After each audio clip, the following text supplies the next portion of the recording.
Thank you and welcome to the show today. The topic is the perception of race and nationality in the United States. And we have with us to talk about race and nationality in the United States and perhaps in the Americas, Dr. ESchmeller1. Dr. ESchmeller1 is a professor at Tennessee State University in the Department of History, Government, and Political Science.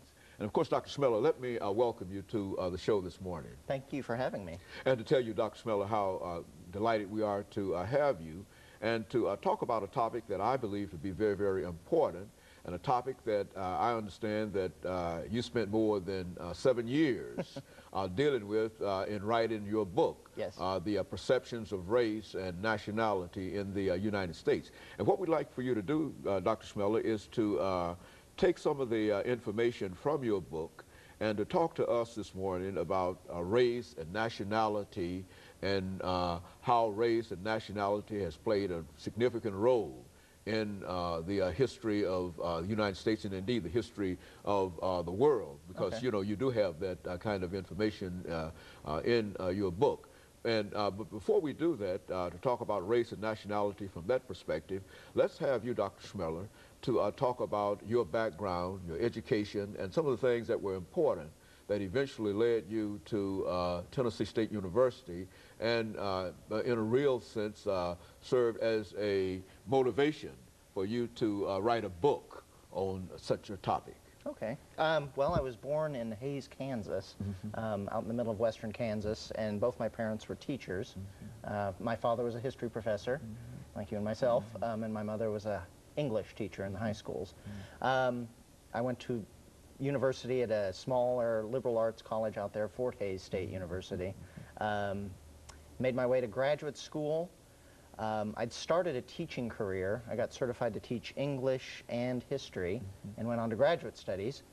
Wanted to do a little more, I guess, deeper study. And while at Southern Illinois University in Carbondale as a teaching assistant in the Department of History, I noticed that in class discussions, race frequently was the issue. And Southern Illinois University is pretty interesting. It's got, as a state school, it has a fairly large minority population, probably the largest of any of the state schools in Illinois.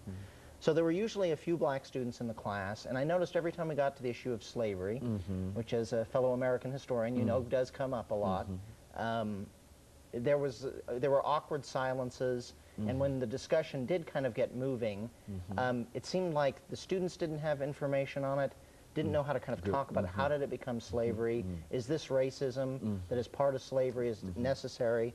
And I guess I just felt like I needed, if I was going to be a successful teacher, I needed to know more about race. Yeah, and how it developed. So my dissertation topic directly kind of fed into my teaching, and that's what this book is ultimately. It's the dissertation cleaned up quite a bit and made into the topic. And I focused on travel writers, particularly from America and Great Britain. Easy to access and fairly enjoyable reading. And I wanted to use a variety of travel writers, not just white travelers, because I'm talking about race, and I wanted a kind of a fuller perspective. And in my American history studies, one of the first things we did in an upper division course was read David Walker and David Walker's Appeal. And I know you're familiar with him and his kind of very aggressive kind of stance, and most students were shocked by this.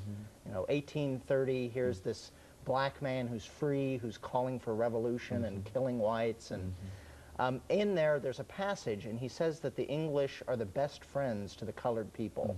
Even though they've abused us, we can still kind of rely on them. And that kind of piqued my interest. So was there a difference between the way the English looked at black people as opposed to the way Americans did?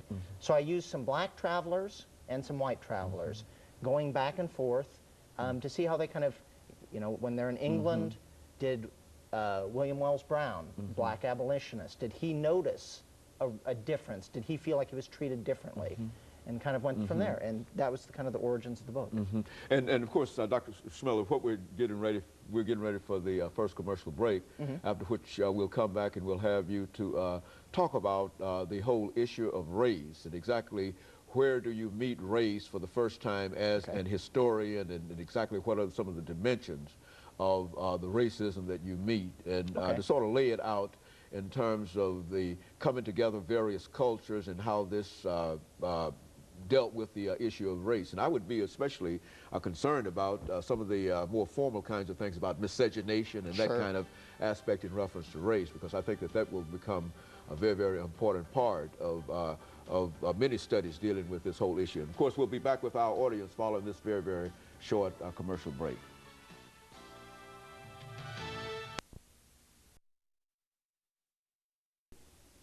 The